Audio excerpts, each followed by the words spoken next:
नमस्कार दोस्तों। Welcome to the channel नौकरी पक्की एकेडमी। नौकरी पक्की एकेडमी में आपका स्वागत है। तो आज हम लोग टॉपिक जो है हम लोगों का वो पंचायती राज इंस्टीट्यूशन यानी कि पंचायती राज संस्थाएं हैं। इम्पॉर्टेंट टॉपिक है, हर एक एग्ज़ाम में इससे क्वेश्चन बनते ही रहते हैं। तो इसलिए हम इसको जो फैक्ट हैं वो भी समझेंगे और इसके जो कंसेप्ट हैं वो भी समझने की कोशिश करेंगे ताकि कोई भी कन्फ्यूजन ना रहे।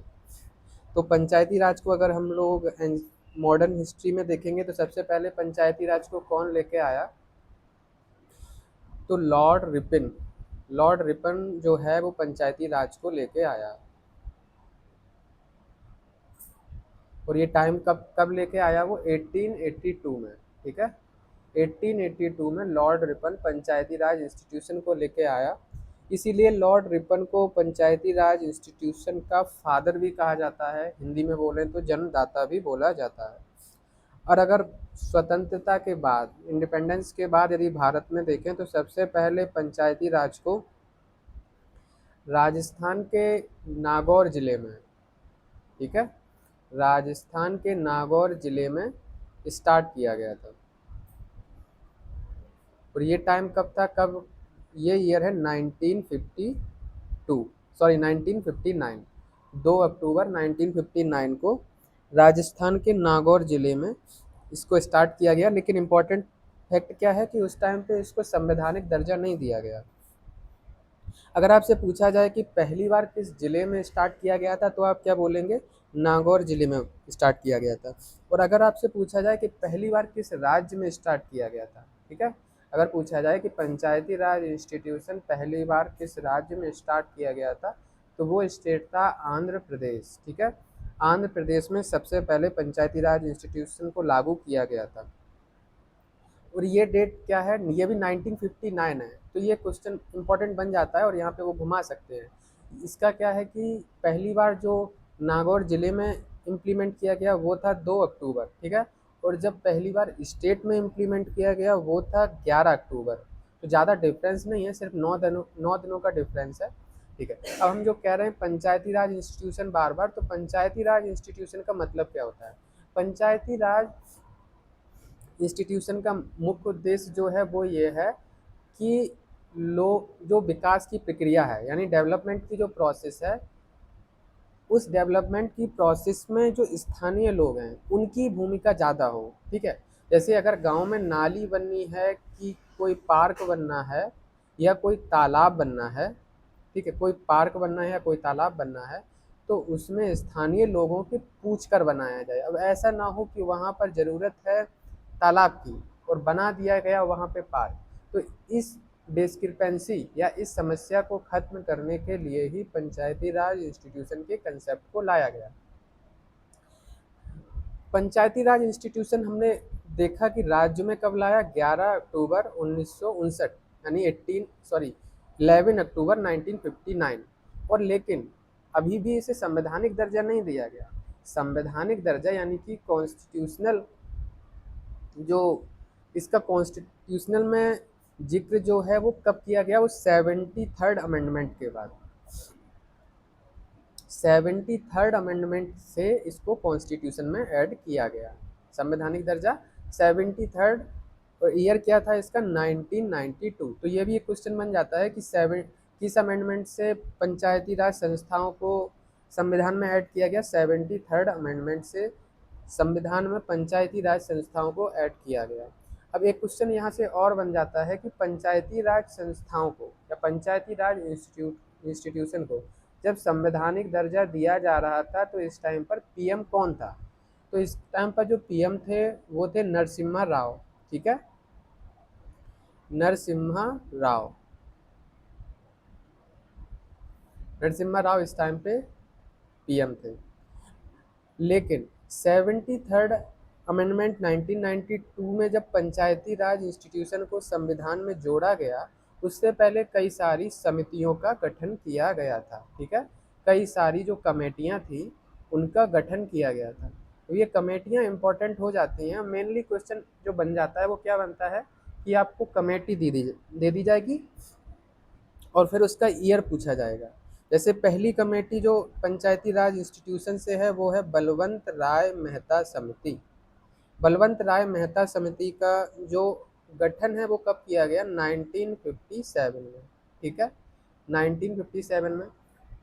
इसके अलावा अशोक मेहता समिति, अशोक मेहता समिति का जो गठन है वो कब किया गया? 1977 में। अब बलवंत राय मेहता का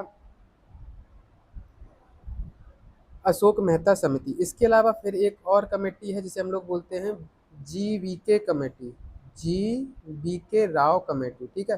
तो GVK राव कमेटी का गठन कब किया गया? 1985 में। ऐसे ही एक है LM Singhvi committee. LM Singhvi committee का गठन कब किया गया? LM सिंघवी कमेटी का गठन किया गया 1986 में। इसके अलावा दो कमेटियां और हैं। जैसे एक तो क्वेश्चन बन जाता है कमेटी से कि आपको कमेटी दे देंगे और ईयर दे देंगे, तो उनको मैच करना हो सकता है या आपको चॉइस दी जाएगी तो उसमें टिक लगाना होता है। लेकिन ऐसा भी एक क्वेश्चन बन सकता है कि आपको कमेटी दे दी जाएंगी और फिर उसमें पूछा जाएगा कि कौन सी कमेटी जो है वो पंचायती राज इंस्टीट्यूशन से रिलेटेड है। तो उसमें एक आपकी थुंगन कमेटी और गॉडगिल कमेटी, जो ऊपर कमेटी बताई वो तो याद रखना ही है, और एक दो ये नाम और याद रखने हैं, थुंगन कमेटी और गॉडगिल कमेटी, ठीक है। अब इसमें से कुछ, अब इन कमेटी ने बहुत सारी अनुशंसाएं दी कि पंचायती राज का स्ट्रक्चर कैसा होना चाहिए, लेकिन हर एक का तो हम लोग पढ़ नहीं सकते। लेकिन एक इम्पॉर्टेंट है, एक बलवंत राय मेहता। बलवंत राय मेहता ने सबसे पहले यही कहा था कि पंचायती राज जो इंस्टीट्यूशन है उनका 3 टायर फॉर्मेट होना चाहिए, ठीक है। ऐसे ही अशोक मेहता ने जो कहा था, अशोक मेहता ने कहा था कि पंचायती राज इंस्टीट्यूशन है उसका 2 टायर होना चाहिए। 2 टायर मतलब द्विस्तरीय और 3 टायर मतलब त्रिस्तरीय। अब 3 टायर मतलब क्या होता है? एक विलेज के लेवल पर होता है, ठीक है, एक ब्लॉक के लेवल पे होता है और एक डिस्ट्रिक्ट के लेवल पे होता है। लेकिन अशोक मेहता ने कहा कि नहीं, अशोक मेहता ने जो है वो ब्लॉक लेवल के लिए मना कर दिया। एक विलेज लेवल पे इन्होंने एक्सेप्ट किया और एक विलेज लेवल पे, और दूसरा इन्होंने डिस्ट्रिक्ट लेवल पे कहा कि इन 2 लेवल पे हम पंचायती राज संस्थाओं का गठन करना चाहिए, ठीक है। तो ये कमेटियां हैं जो इम्पोर्टेंट हैं, जो आपको पता होनी चाहिए। एक तो उनके ईयर। अब अगले कुछ फैक्ट हैं जो अमेंडमेंट से जुड़े हुए हैं जो हमें देखने चाहिए।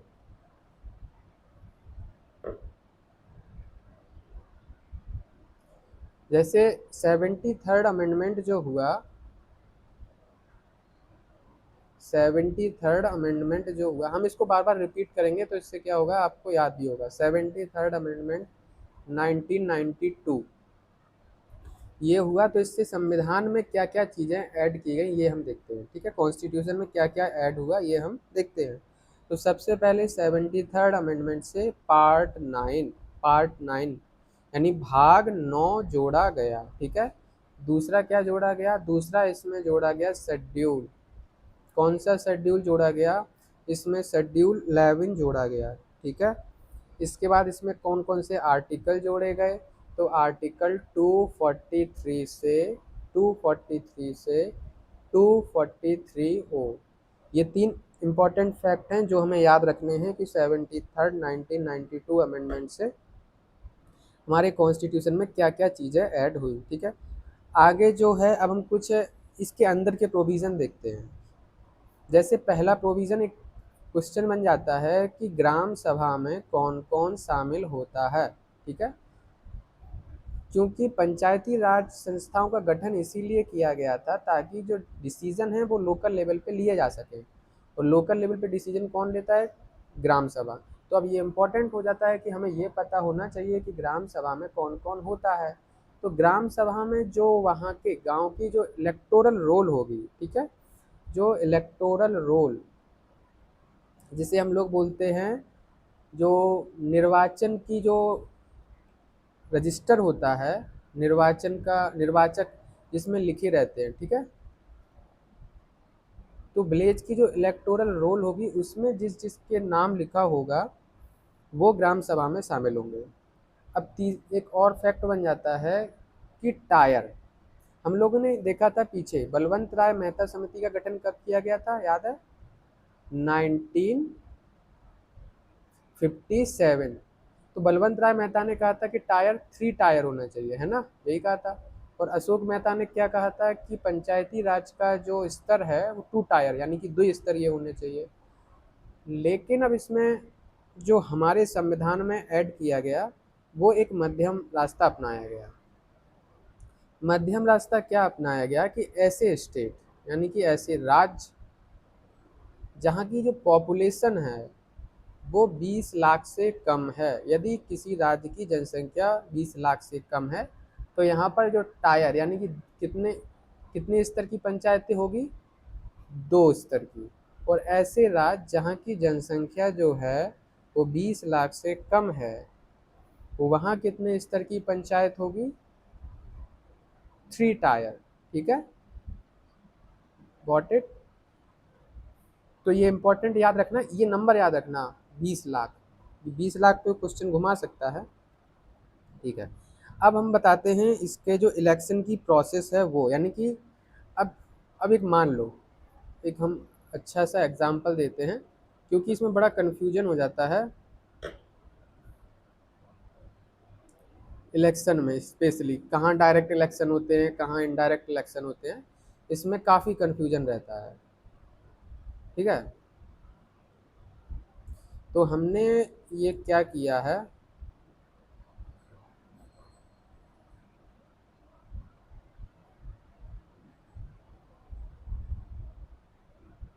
हम बना रहे हैं एक डिस्ट्रिक्ट। ओके, अब हम कराएंगे यहाँ पे, क्या कराएंगे,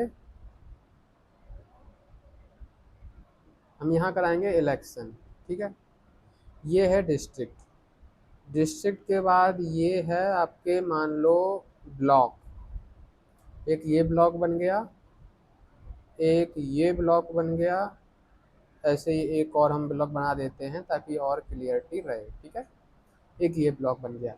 अब इस ब्लॉक में होंगी पंचायत, यानी सॉरी पंचायत कह लो या ग्राम कह लो, अभी हम कहते हैं इस ब्लॉक में होंगे बहुत सारे गांव। ठीक है,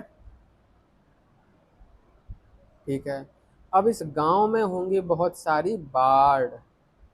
ओके, मान लो एक ये वार्ड है, एक ये वार्ड है, दूसरी एक ये वार्ड है, तीसरी एक ये वार्ड है, एक ये वार्ड है, एक ये वार्ड है। ठीक है, अब सबसे पहले ये है विलेज, ये है ब्लॉक और ये है डिस्ट्रिक्ट।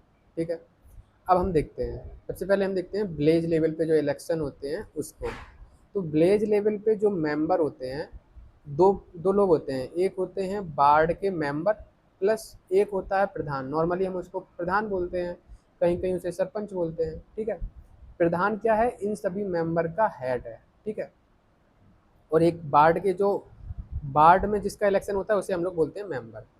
अब ग्राम लेवल पे जो होता है वो इन दोनों का इलेक्शन डायरेक्ट होता है, प्रधान का भी इलेक्शन डायरेक्ट होता है और जो वार्ड के मेंबर हैं उसका भी इलेक्शन डायरेक्ट होता है। ठीक है, लेकिन जो ब्लॉक लेवल है, ब्लॉक लेवल पे अब हम देखते हैं ब्लॉक लेवल पे, ब्लॉक लेवल के जो मेंबर है, ब्लॉक लेवल मेंबर को पता है क्या बोलते हैं, ब्लॉक लेवल के मेंबर को हम लोग नॉर्मली बोलते हैं बीडीसी। गांव में आपने सुना होगा बीडीसी, तो बीडीसी बोलते हैं। और एक होता है इनका हेड जिसे हम लोग बोलते हैं ब्लॉक प्रमुख। तो ब्लॉक प्रमुख जो होता है, या कह लो चीफ ऑफ ब्लॉक या ब्लॉक हेड कह लो, कुछ भी कह लो, BH कह लो। ठीक है, तो जो ब्लॉक का हेड है, ब्लॉक प्रमुख है, उसका इलेक्शन डायरेक्ट नहीं होता है। ये इंपॉर्टेंट है, यहाँ हम लोग कंफ्यूज कर सकते हैं। गांव का जो हेड है, मेंबर का हेड है, इसका इलेक्शन डायरेक्ट है, लेकिन इसका जो मेंबर है इसका इलेक्शन डायरेक्ट नहीं है। लेकिन इसका जो BDC है उसका इलेक्शन डायरेक्ट है। ये थोड़ा कंफ्यूजिंग इसीलिए हम यहाँ बता रहे हैं। इसके अलावा फिर हम देखते हैं डिस्ट्रिक्ट लेवल पे, ऐसे ही डिस्ट्रिक्ट लेवल पे जो मेंबर होते हैं उनका इलेक्शन डायरेक्ट है। ठीक है, लेकिन जो उनका हेड है से हम लोग बोलते हैं जिला पंचायत अध्यक्ष। ये क्या होते हैं, जिला पंचायत सदस्य, ये क्या होते हैं, जिला पंचायत अध्यक्ष। तो जो जिला पंचायत अध्यक्ष होते हैं उनका इलेक्शन क्या होता है, डायरेक्ट नहीं होता है। इनका इलेक्शन डायरेक्ट नहीं होता है, लेकिन मेंबर का इलेक्शन जो है वो डायरेक्ट होता है। ये हमने इसलिए बताया क्योंकि इसमें बड़ा कन्फ्यूजिंग होता है, तो हमने एकदम तीनों को वहीं पे एग्जाम्पल करके बता दिया, ठीक है। इसके अलावा एक इम्पॉर्टेंट आर्टिकल है, अभी तक हमने ज़्यादा किसी आर्टिकल का जिक्र नहीं किया, बस 73rd अमेंडमेंट याद रखना। उसके अलावा एक आर्टिकल है 243D। 243D एक इम्पॉर्टेंट आर्टिकल है। 243 क्या कहता है, 243 जो है वो ग्राम पंचायत में जो रिजर्वेशन होता है ना, उससे संबंधित है। अब एक इम्पॉर्टेंट पॉइंट जो है क्वेश्चन बनता है वो ये बनता है, अब देखो हमारे कॉन्स्टिट्यूशन में किस किस के रिजर्वेशन की बात की गई है, एससी को रिजर्वेशन की, एसटी की रिजर्वेशन की और वुमेन की रिजर्वेशन, इन तीनों के सेक्शन की रिजर्वेशन की बात की गई है। लेकिन इम्पॉर्टेंट चीज़ क्या है कि ओबीसी की रिजर्वेशन की कॉन्स्टिट्यूशन में बात नहीं की गई है, ये स्टेट पे छोड़ दिया गया कि स्टेट चाहे तो इनको रिजर्वेशन दे, स्टेट चाहे तो इनको रिजर्वेशन ना दे। अब यूपी में क्या है कि यूपी में ओबीसी के लिए रिजर्वेशन होता है, ठीक है। तो क्या चीज़ इंपॉर्टेंट हो गई, आर्टिकल आप याद रखना 243D। अगला जो है वो ये है ड्यूरेशन पे, कि पंचायती राज इंस्टीट्यूशन का जो ड्यूरेशन होता है वो कितना होता है। अब ड्यूरेशन नॉर्मली तो हम लोगों को पता ही है कितना होता है, नॉर्मली तो हम लोग कहेंगे भैया 5 साल होता है, लेकिन 5 साल होता है, इसमें भी ट्रिक होती है जहाँ पर एग्जामिनर जो घुमा सकता है वो ये होता है कि अब मान लो ड्यूरेशन 5 साल की है, ठीक है, यहाँ तक तो पता है, और पंचायत जो है पहले ही से डिसॉल्व हो गई, 5 साल से पहले अगर डिसॉल्व हो गई यानी विघटित हो गई, और अगर मान लो डिसॉल्व से और उसको कंप्लीट होने में अभी 6 महीने से ज़्यादा टाइम है, ठीक है, 6 महीने से ज़्यादा टाइम है, तो फिर जो नई पंचायत का गठन होगा वो कितने कितने टाइम के लिए होगा, वो होगा रिमेनिंग टाइम के लिए, ठीक है, ये याद रखना। अगर 6 महीने से एक्स्ट्रा है तो रिमेनिंग टाइम के लिए, हिंदी में बोल दें तो बचे हुए समय के लिए, ठीक है। और अगर जो ड्यूरेशन है वो 6 महीने से कम रह गई है तो पंचायत जो होगी वो कंप्लीट 5 साल चलेगी। फिर जो प्रधान होगा वो 5 साल के बढ़िया मजे करे। अगली अगला जो है वो है क्वालिफिकेशन को लेके, कि अगर आपको किसी को प्रधान बनना है या फिर क्वेश्चन आता है तो उसके लिए क्या क्वालिफिकेशन होगी, ठीक है। तो जो क्वालिफिकेशन होती है वो एक इम्पॉर्टेंट फैक्ट है 21 साल। अब यहाँ ये मत कंफ्यूज हो जाना, 25 साल, 21 साल होती है, प्लस विधानसभा के मेंबर बनने के लिए जो एलिजिबिलिटी चाहिए, ठीक है, वो आपको वो भी एलिजिबिलिटी फॉलो करनी चाहिए। अब विधानसभा के मेंबर के लिए क्या एलिजिबिलिटी होनी चाहिए वो हम लोग आगे देखेंगे, 21 साल याद रखना, ठीक है। लोकसभा की अगर हम यहीं पर रिवीजन करें तो लोकसभा के मेंबर बनने के लिए आपको कितनी एज चाहिए, लोकसभा के मेंबर बनने के लिए 25 साल। राज्यसभा के मेंबर बनने के लिए आपको कितनी एज चाहिए, राज्यसभा के मेंबर बनने के लिए आपको 30 साल।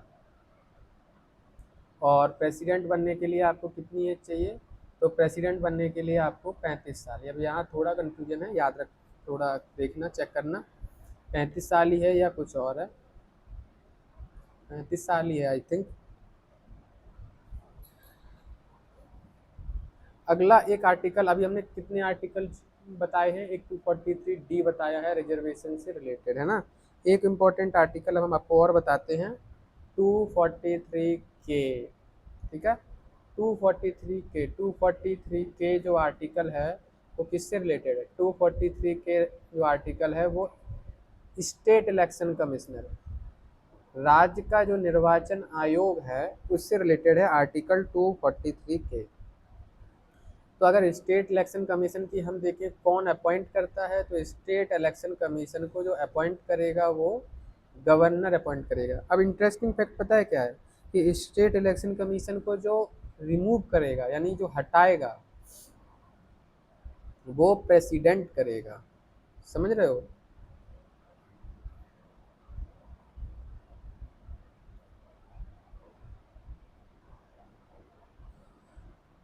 अब हम देखते हैं कि पंचायती राज संस्थाओं की एक फैक्ट और आ जाता है, आप ये याद रखना कि जो 11th शेड्यूल है, 11th शेड्यूल, उसमें कितने विषय हैं, उसमें 29 सब्जेक्ट हैं, ठीक है, 29 सब्जेक्ट। अब यहीं पे एक आप कन्फ्यूज़न ना हो, इसलिए हम आगे जब डिस्कस करेंगे जो अर्बन म्यूनिसिपाल्टी है उसमें कितने हैं, 12th शेड्यूल में कितने विषय हैं, 12th शेड्यूल में कितने सब्जेक्ट हैं, उसमें सब्जेक्ट हैं 18, ठीक है, याद रखना 18। दो आर्टिकल हम लोगों ने अभी तक देखे, एक आर्टिकल और देखते हैं, 243 आई। 243 आई किससे रिलेटेड है, ये भी एक इम्पोर्टेंट क्वेश्चन बन जाता है। तो 243 आर्टिकल आई जो है वो स्टेट का ही फाइनेंस कमिश्नर होता है, उससे संबंधित है, ठीक है, तो ये याद रखना। इसके भी जो अपॉइंटमेंट है यानी कि इसकी जो नियुक्ति है वो कौन करता है, वो राज्य का गवर्नर करता है, ठीक है। अब एक प्रोविज़न है कि जो यूटी हैं, हम लोगों की वर्तमान में कितनी यूटी हैं, वर्तमान में 7 यूटी है ना, ये भी एक फैक्ट है कि 7 यूटी है। तो यूटी के लिए इसमें कुछ छूट दी गई है कि अगर यही जो प्रोविज़न है अगर यूटी में इम्प्लीमेंट करने हो, जैसे कुछ यूटी है वहाँ पर क्या है कि जनजातियाँ ज़्यादा हैं, तो जनजातियाँ होने के कारण क्या है कि वहाँ पर ऐसा किया गया है कि कुछ छूट दे दी गई है। तो उसमें क्या कहा गया है कि प्रेसिडेंट अगर चाहे तो इन जो ये प्रोविज़न है इनमें कुछ मॉडिफाई भी कर सकता है, ठीक है। इसके अलावा एग्जेम्प्टेड में कुछ पार्ट और हैं कि मतलब पंचायती राज इंस्टीट्यूशन यानी कि पीआरआई हैं, वो कुछ और जगह इम्प्लीमेंट नहीं होंगे। वो पहला तो एक है 5th शेड्यूल, ठीक है, 5th शेड्यूल याद रखना कि 5th शेड्यूल, और दूसरा है 6th शेड्यूल। तो जिन एरिया का वर्णन 5वीं अनुसूची में किया गया है, 5th शेड्यूल में किया गया है, और जिन क्षेत्रों का वर्णन 6वीं अनुसूची यानी 6th शेड्यूल में किया गया है, वो एरिया भी इसके प्रोविज़न से एग्जम्प्टेड हैं। ज़रूरी नहीं है कि ये सारे प्रोविज़न वहाँ पे लागू किए जाएँ। तो फिर अब यहाँ इम्पोर्टेंट क्या हो जाता है, ये तो थोड़ा कम इम्पोर्टेंट है, फिर भी ये फैक्ट है, ये याद रखना कौन कौन से शेड्यूल हैं जो एग्जम्प्टेड किए गए हैं, ठीक है। लेकिन एक फैक्ट जो बन जाता है वो ये बन जाता है कि अब एग्जम्प्टेड तो हो गए, लेकिन वहाँ पंचायती राज के जो प्रोविज़न हैं यानी कि वहाँ के जो लोकल लेवल के डिसीजन हैं उस पर स्थानीय लोग ही डिसीजन ले सकें, उसके लिए कुछ ना कुछ तो प्रोविज़न हमें करना पड़ेगा ना। तो उसी के लिए जो एक प्रोविज़न किया था वो है पेसा एक्ट, पेसा। अब यहाँ क्या क्वेश्चन बनता है, अगर हम वन लाइनर में, जो बहुत ही इंपॉर्टेंट क्वेश्चन बनता है वो ये बनता है कि पेसा एक्ट कब आया था, तो ये ईयर याद रखना, पेसा एक्ट 1996 में आया था, ठीक है। अब इस पेसा एक्ट में बहुत सारे प्रोविज़न हैं जो कि उतने इम्पोर्टेंट नहीं है, बस कुछ याद रखना कि जैसे ऊपर हम लोगों ने रिजर्वेशन देखा था कि किस आर्टिकल में था, 243 में, यहाँ इन्होंने रिजर्वेशन एसटी के लिए फिक्स कर दिया कि 50% एसटी के मेंबर तो होंगे ही होंगे, प्लस हमने पीछे ऊपर देखा था ना, एक मेंबर होता है और एक हेड होता है ना, हमने इन दोनों को देखा था। तो यहाँ एक तो ये कह दिया कि कोई भी पंचायती राज होगी, चाहे ग्राम लेवल की होगी, चाहे ब्लॉक लेवल की होगी, और चाहे डिस्ट्रिक्ट लेवल की होगी, उसमें जो मेंबर होंगे 50% एसटी होंगे, प्लस एक इसमें और कह दिया कि जो हेड होगा वो भी एसटी ही होगा, ठीक है, हेड होगा एसटी ही होगा, ताकि जो डिसीजन है वो और डिसेंट्रलाइज और विकेंद्रीकृत तरीके से लिए जा सके। इसी प्रकार अगर और इसकी जो लोकल बॉडी है, इस एक्ट के माध्यम से जो लोकल बॉडी है उसकी पावर को और बढ़ाया गया है, वो फिर ज़्यादा डीप हो जाएगा, तो अभी हम उसको छोड़ते हैं।